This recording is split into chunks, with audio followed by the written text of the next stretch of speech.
And so we might not know precisely all of the details, but it overwhelmingly points to the region of Turkey as the leader of this coming Middle Eastern coalition, along with Iran, along with Libya, along with Sudan. And it just so happens that all of the constellation, the movement of the nations today is falling right in line. Turkey has emerged exactly as an Islamist dictatorship with a nationalist. I mean, under Adolf Hitler, they had German Aryan nationalism. Right now, we have an emerging pan-Islamic nationalism and Islamism, and this call, this drive to revive the caliphate, to bring back the Ottoman Empire. And I believe there's a strong possibility that we are seeing the resurrection of the beast.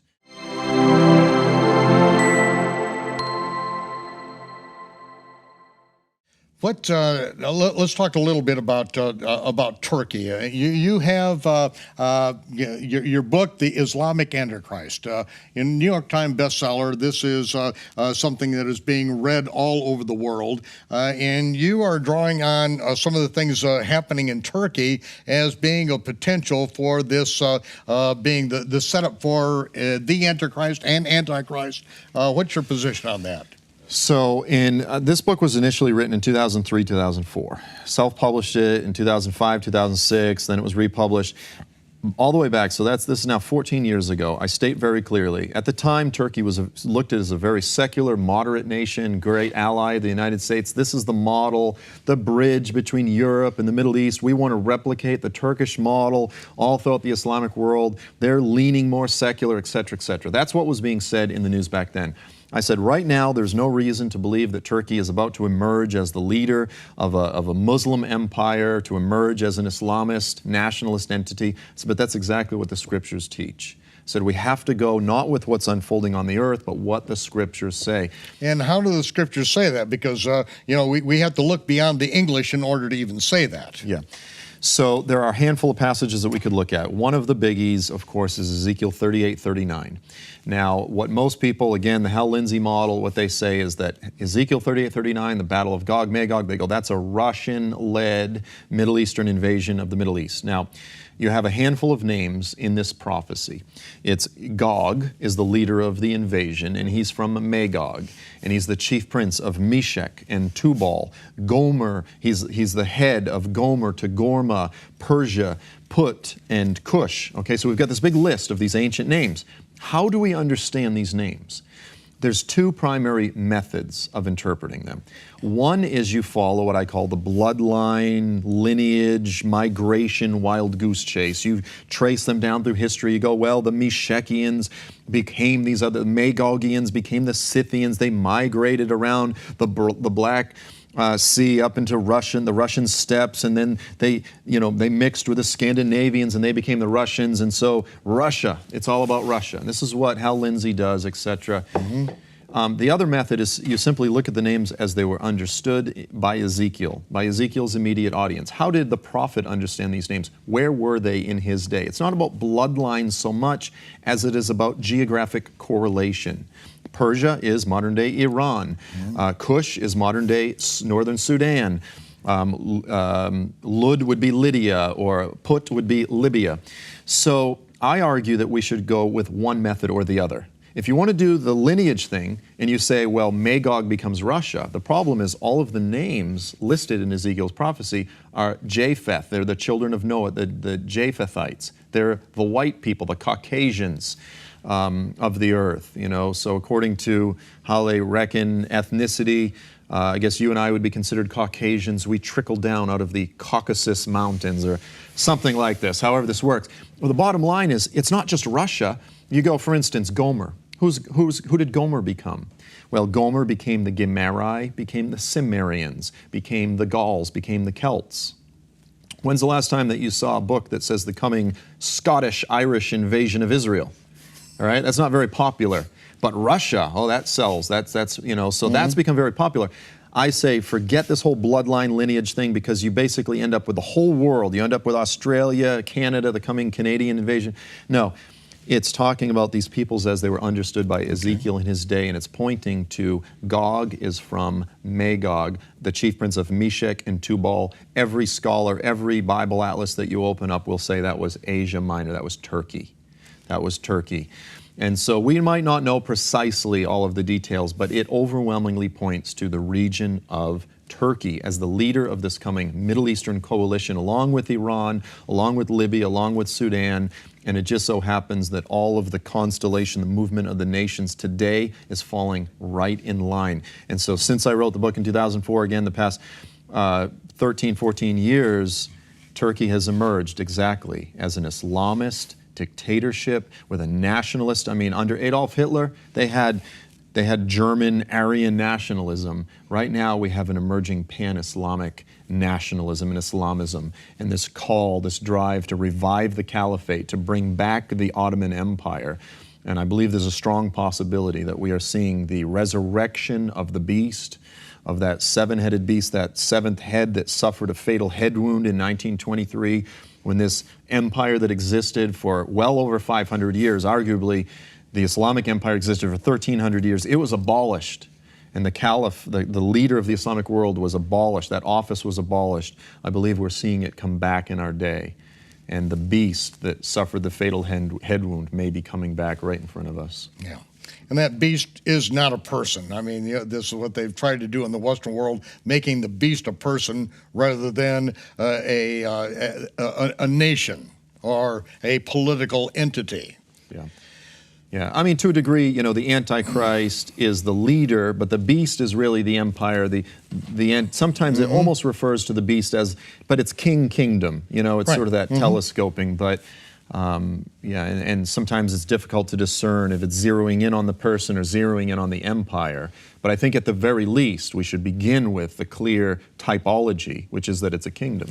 Well, I want to get into some of these prophecies in Daniel with you in a little bit, but let's step over and talk about the president of Turkey, about the Islamic Antichrist, and how you see that particular thing all in play. Yeah. Is it possible that Recep Tayyip Erdogan could be the Antichrist? It's possible. It's possible. I lean toward the idea that he's not.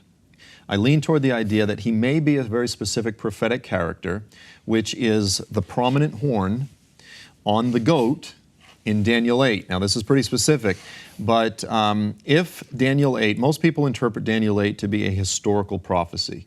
You've got this two-horned ram that comes out of the region of Iran, Persia, invades the Middle East, and then you have this goat. Most translations say Greece, but the word there in Hebrew is Yavan. Well, in Daniel's day, Greece didn't even exist. There was no Greece. And Yavan was a region, sometimes known as Ionia. It was Western Turkey. And of course, Western Turkey, Istanbul, of course, this is where the capital of Turkey is Ankara, but Istanbul is really the heart of Turkey. And so it says this goat responds and crushes this two-horned ram. Well, if we're dealing with a fully end-time prophecy, then it's possible that we're dealing with a clash between Iran and Turkey, and that it refers to this prominent horn on the goat, again, this sort of Turkish goat, as the first king of Yavan. Well, what's interesting is a lot of people say, well, that was Alexander the Great.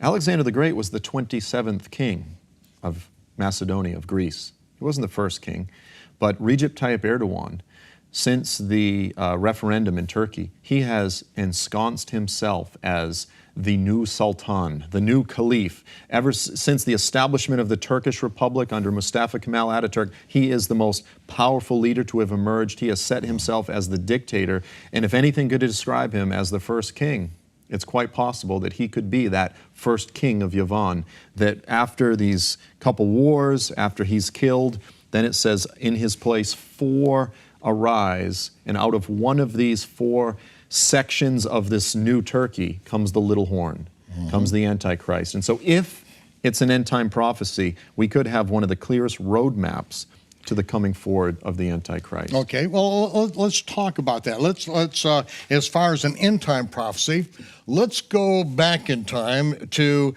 what is most commonly understood concerning this prophecy, which is the ram with the 2 horns, Media, Persia, and then you got Alexander the Great coming and smashing them, and then when he dies, his kingdom being divided up, Egypt, Assyria, Turkey, Turkey, Greece, and out of them comes forth a little horn, which out of Syria comes Antiochus Epiphanes and the abomination of desolation. That's all historical fact, and it fits in there. But yet, there's something more in that prophecy. The angel tells Daniel that this is concerning the end time. Yeah. And this, I think, is very important for everyone to understand, because I don't want them just blowing off what you're saying, because, okay, we know this historically, we know how it fits, but yet there's something more here, because the abomination of desolation, this is what, when Antiochus, came in, occupied Israel, they put a statue of Zeus on the Temple Mount, Zeus's birthday, December 25th, sacrificed a pig, a sow, on the altar, made the altar desolate. That was the abomination of desolation then. And if we had the book of Maccabees still in the 1611 King James Version of the Bible, and they hadn't taken it out in 1825 by the American and British Bible Societies, we would understand this a little bit more. But yet Yeshua said in Matthew 28, concerning the time of the end, he said that when you see the abomination of desolation spoken by the prophet Daniel, stand in the holy place, let he who reads understand. Another, what does this mean? You read it, you have to understand that there's more than one fulfillment of this. This has transpired in the past, which gives us a picture of the future. And so what you're doing is you're taking us into the future, and I believe that with how the Almighty has directed your life, with your command of this history of this part of the world, that your interpretation of this has to be listened to very carefully. So I wanted to say that as a preface, that I want to hear more. I want to hear more about this, because this makes sense concerning Turkey. 2003, we were going up to Turkey. This is where we take a little vacation time. The people that need to renew their visas for Israel, we'd go up there for a weekend and all. And it was wonderful up there. But things have changed deadly. I wouldn't touch it with a 10-foot pole now. No Jew is going there on vacation nowadays. So back then, this is what you were saying back when everything was at peace. Okay, now give us some more background on what Erwan. Yeah, I mean, I love Turkey. It's one of the most beautiful nations in the world, and I have friends in the intelligence community that say, Joel, you can't go through Turkey anymore. They're going to put you in jail, and I have to reroute my planes and everything. It's a big headache. But so here's an interesting point, is in Daniel 8, it talks about, again, Antiochus is the historical type, a little horn, and it says, verses 10 forward, it says, and it even exalts himself to be greater than the commander of the host. Now, I believe that's speaking of Yeshua, or of the God of the temple himself. And then it says, and it causes some of the host of heaven and some of the stars of heaven to be cast down. Trampled under his feet. Trampled under his feet. And you go, well, wait, did Antiochus cause some of the stars of heaven to fall down? Well, then later in Revelation 12, it's actually drawing off of Daniel 8, and it says, that's right. I saw a great red dragon, and his tail swept a third of the stars of heaven. Well, in Revelation, it clearly contextualizes that as an end-time event. And then Satan and angels are cast out of heaven, and then the shout goes out, and it says, rejoice, all you heavens, because the accuser of our brethren has been cast down, but he knows his time is short. So we go, Revelation tells us that the ultimate fulfillment of this little horn is not in history, but in the last days. So yes, history was a type, a shadow, an initial fulfillment, but the ultimate fulfillment is in that final 3.5-year period. You go, well, wait a minute, but Revelation says it's the dragon that does it. You're saying back here that it's the Antichrist. The Antichrist is just Satan's sock puppet. He is the human embodiment of Satan's activities in the earth. And it just speaks about this in 2 Thessalonians chapter 2. About the man of sin being revealed, apocalypto, suddenly uncovered. And that's why, I don't get real into, who is that person, because when he's suddenly uncovered, we'll know who he is, but still we have to be aware, and it is Satan who inhabits him. When he is cast out, taken out of the mesos, is what it says in Thessalonians. And the word mesos is only used in the book of Revelation. That's the area of the throne room of God where Satan stands as the accuser of the brother. And he holds fast to that position. He doesn't want that position to go. It takes a war in heaven to then where he is then comes down to the earth. He knows but he has but a short time. And how long does he have? 3.5 years. That's right. A time, times and a half time, 1,260 days, 42 months. It's all the same thing. Go right back to Daniel 8, back to Daniel 12. It's all there. It's telling one story, and it's concerning the last times, not Antiochus. Right, yeah. Yeah, and so, I mean, you know, you look at things like that, you go, Antiochus doesn't completely fulfill all that's being said of him. So That's we right. know that there's eschatological references.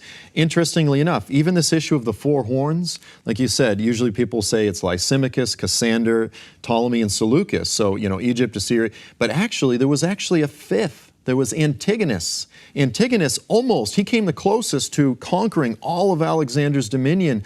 He was this amazing character, and it was 23 years after Alexander died before he was killed. But then even his son Demetrius took an area. So even the history there, most Christian commentaries will say clearly 4, but in truth there were really 5 horns. So there's another reason to go, maybe it's pointing to something else at the end. And then as you said, Gabriel says very clearly, Daniel, son of man, listen to me. The vision concerns the time of the end. It concerns the appointed time, the final period of indignation. And so it's Final period, not the only indignation, but Right. the final period of indignation. So, you know, with regard to the end times, look, we see through a glass darkly. We need to be humble. If there's one arena of theology that we need to be humble concerning, it's definitely the end times, the future. We need to be watchful. We need to be in prayer. But we need to consider some of these alternative possibilities to watch and pray as the events unfold in the earth. When the time comes, it will become clear. Let's talk, we just have a few minutes left, but the revival of the Ottoman Empire, as this is now starting to move out of Turkey, and you know, some hope for the end here. Yeah, I mean, well, you know, the thing of it is the scriptures say that the beast system, this 10-nation coalition, is going to emerge. Some people think it'll be completely global. I tend to see it being a little bit more regional with dramatic global reach. But over and over and over again, the scriptures in Daniel and Revelation refer to this system of the Antichrist as having 10 horns, 10 horns, 10 horns, of course, plus the Antichrist. So I tend to see it as a little bit more of a regional entity. It talks about some nations will escape his hand. In Daniel 9:27, it says, wars are decreed until the end. I go, wait a minute, if wars continue, that means there must be foreign resistor militaries, which mean there must be some resistor governments. It says that news from the north and the east will alarm him. I believe that there will be some nations that will not fully be succumb to the system of the Antichrist. Could be wrong. But the point is, something is coming, and it is going to wreak unparalleled havoc on the earth. There's going to be a persecution. We need to be prepared for that. But the good news, the message of hope, is that beyond this brief period, this short time, this little while, this 42 months, this 3.5 years, you know, we go, I can't live through the 3.5 years. You go, forget 3.5 years. The Messiah is coming back to crush all of the previous kingdoms, all of the pagan kingdoms, this whole present age, this whole present system, all of the things that make us groan. Every day we get up, we open the laptop, we look at the news, we groan, we sigh.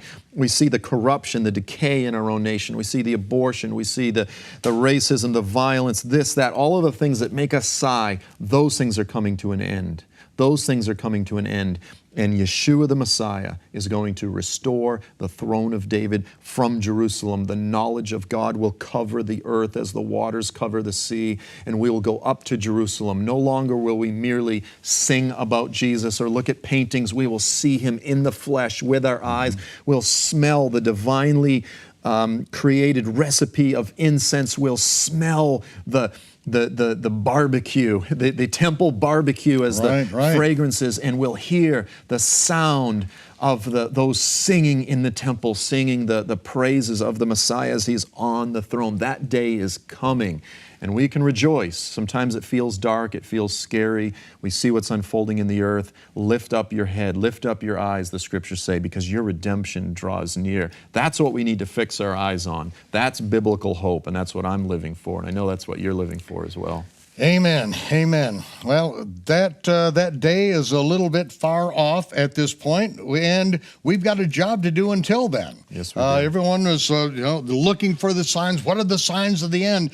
It's like, okay, here's the sign. Go into the whole world, preach the good news, preach the gospel that I have been teaching and preaching, and I'm with you.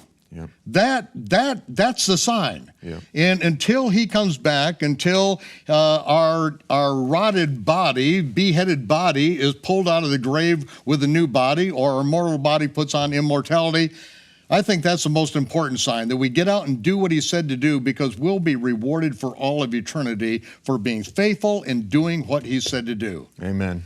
Amen. We're going to have to come back and deal more with the temple. The restoration of the temple, what's getting ready to happen in the land of Israel. We're going to do that, but we can't do it now. We have another week ahead of us. Ladies and gentlemen, I'm going to close with prayer. Yivarechecha Yehovah v'yishmerecha. Ya'ir Yehovah panav elecha v'yichunecha. Yisa Yehovah panav elecha v'yisem lecha shalom v'shem Yeshua HaMashiach Sar Shalom. Yehovah bless you and keep you. Yehovah make his face to shine upon you and be gracious unto you. Yehovah lift up his countenance upon you, give you peace in the name of Yeshua, the Prince of Peace. Amen and amen. Shalom, Torah fans. Give this video a thumbs up and share it with a friend. Tap the subscription button and the bell icon. And I promise to update weekly with in-depth biblical research. Be sure to download the new michaelrood.tv app for both mobile and home devices for even more commercial-free content.